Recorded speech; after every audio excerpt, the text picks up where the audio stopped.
Good afternoon. My name is Jen Roush. I am the teacher librarian at the Public Safety Academy in Fairfield, California, and I am at the school one day a week on Wednesdays. We do have a library tech who is also at the school part-time on Tuesdays and Thursdays serving the cadets at the school.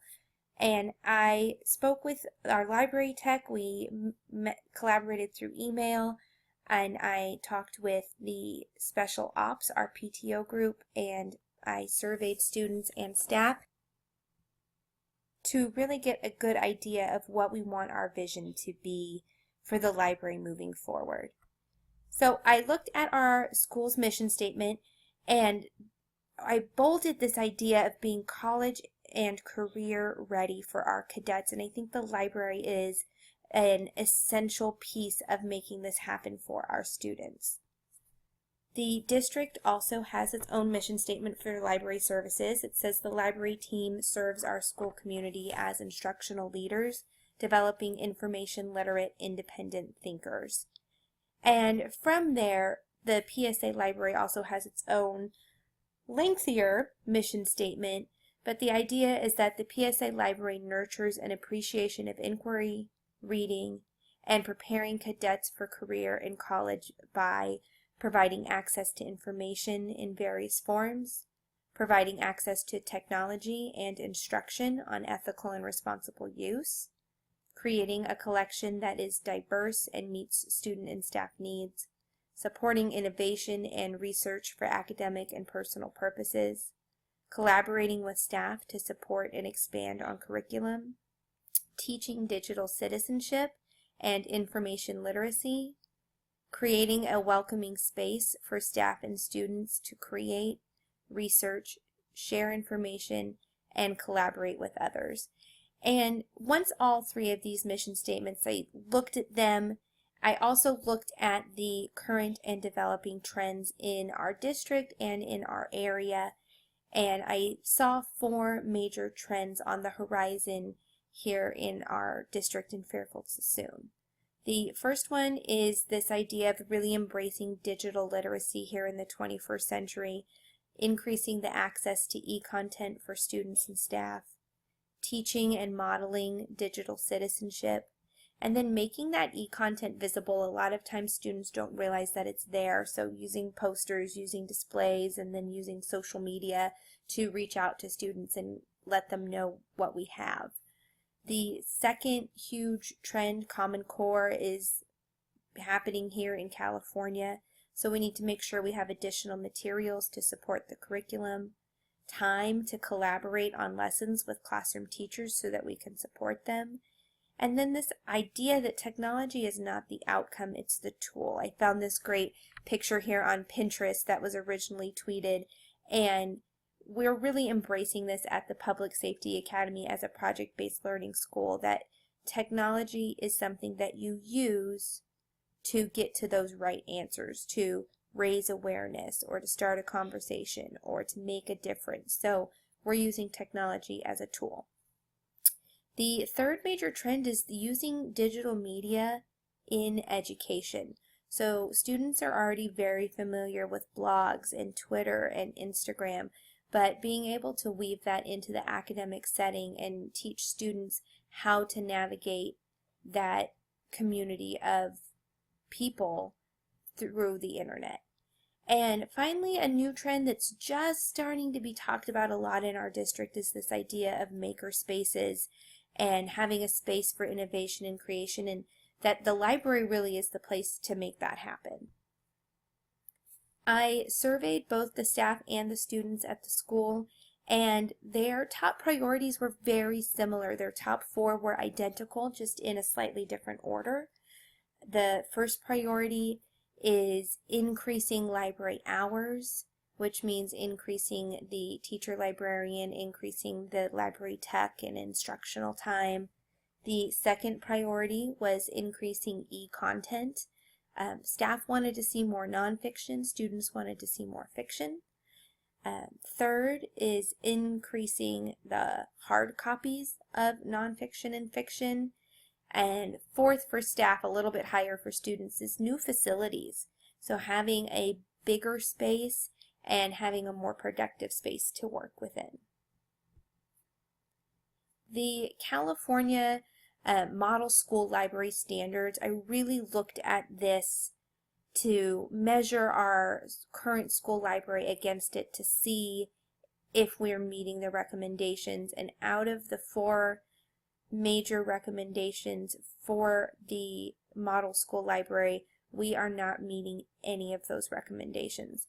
The first one is to have the school library staffed by a team of a credentialed librarian and then support staff.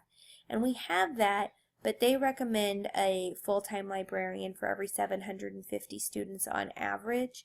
And we have a little bit over 600 students at the school, and I'm currently a 20% librarian there 1 day a week. So according to the California model, I should be there at least 4 days a week, but full-time would be amazing to be able to collaborate with staff. They also recommend that the library would be open at least 36 hours a week. We are currently open 18 hours. They recommend having 25 computers in the library at a high school level as a minimum. We do serve grades 5 through 10. It will be 5 through 11 next year, but we only have 1 computer in the library for student use. And then finally, it recommends that facilities have enough space to accommodate 1 class for instruction, plus having additional space for individuals and small groups to work, a place for the library collection, for furnishings, for equipment. And we do have an elementary sized library, and we cannot hold an entire class set at the tables. We always have students standing. I will show you a picture of that in a moment. The standards for the 21st century learner, I really took these common beliefs when crafting the mission statement with student and staff input, and these 5 common beliefs put out by the American Library Association are weaved into this library vision, which is fostering this love of reading, inquiry-based learning. As I said, we're a project-based learning school, so that goes right hand in hand. The idea of teaching ethical behavior online and modeling that ethical behavior, making sure students have the technology skills that they need, and finally providing equitable access for students. The first priority for this library vision is to increase the library services for staff and students. This would mean having a full-time credentialed librarian 5 days a week on campus and a full-time library technician. If we could get the library open 5 days a week, we'd be able to increase instructional time, so the librarian instructing on research and ethical behavior online and supporting core curriculum. We'd be able to increase flex time, students coming in to check out books, being open at lunch, before school or after school, and it would also allow more time for collaboration and for administrative duties. We have quite a few books just kind of sitting waiting to be repaired, but by the time we see all of the classes to check out books, or we've done a little bit of instruction, or we are reshelving books that have been turned in, we don't always have time to get to the rest of the administrative duties for that day or that week. The second priority is to improve the collection. So in collection development, by updating the books that we currently have and then increasing and adding to the collection. All of our books that we currently have in the school, this is our 3rd year of existing. So all of our books were donated by other schools in the district that closed or moved, and we had 0 high school level books. So out of the books we currently have, a lot of them have titles of other school names on the barcodes. We would love to give the students some pride and some ownership in what they have, and add the PSA labels to all the books, and then repair the books that we kept that are in just disrepair and get them looking nice so the students can take pride in them, and then adding to the collection. We currently have about 13 books per student on average. the model library standards recommend 28 books per student, so we have less than half the recommended amount. But we can combat this by adding additional hard copies of fiction and nonfiction books that serve students in grades 5 through 11. Next year will be grade 11. And also increasing the e-content in fiction and nonfiction, hopefully finding some universal checkout so all students can check out a book that is nonfiction online. And we also need to make sure that we're providing access for students if we're going to have this e-content, a way for students to check out Chromebooks or check out e-readers if they don't have that on their own. Currently, this is the library at the Public Safety Academy. It is an elementary-sized library. It cannot hold an entire class set of students now that we have an increased class size, and we only have one computer for student use. We do have an Apple TV, but not all students can see it. And in order to make the library diverse and to serve all students in grades 5 through next year, we'll have grade 11, there is a small area that has our high school YA books where if you're in middle school you need to have permission to check them out. And we have the Destiny website, but it's not ideal. There are better websites out there. And this really leads us to our third priority, which is to improve the learning commons, both this physical space and the virtual space.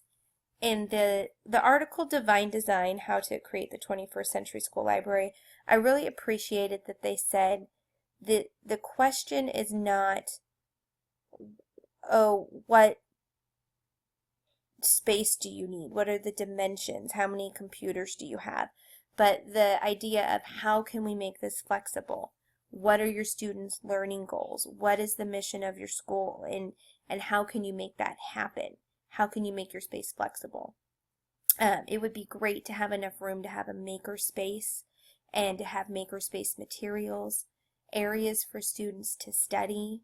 A new library building would be amazing, but if that's not possible, then maybe using a classroom that's close to us and having different zones for students to work if our library is well staffed enough that we can be in multiple rooms and make that work for students. We also want to focus on having a virtual learning commons, a school website, an online community, a place where we can promote inquiry and literacy and collaboration. Give students access to those materials, so tutorials and ebooks and digital audiobooks, our online catalog and databases, and all of those core elements of a school library, but also to showcase student creations and to really celebrate and promote the community and give students a sense of belonging. I appreciated in Dr. Lurcher's article that he talked about the idea that a virtual learning commons needs to move beyond just research. You know, this isn't just a place where students go to find databases, but really how can you make your virtual learning commons a place for students to explore, to collaborate. And I really appreciated Casa Grande's high school. Their website is awesome, and I'd like to incorporate some of these elements. They have a really easy to use top bar. This is designed by Weebly. I love that they give students the buttons, the ability to tweet or share on Facebook. There is a chat box so that you can talk to a librarian. It has a green bar if it's available. And finally, it's easy to navigate. Under resources, there's multiple tabs. Under how-tos, you can see all the different instructions. And this is really a goal for me of what I would like the school's library website to look like. And it takes time to create this, to collaborate with teachers and see what they need and see how we can make this happen. I really appreciate you listening to this presentation, and I would be happy to take any questions at this time. Thank you so much.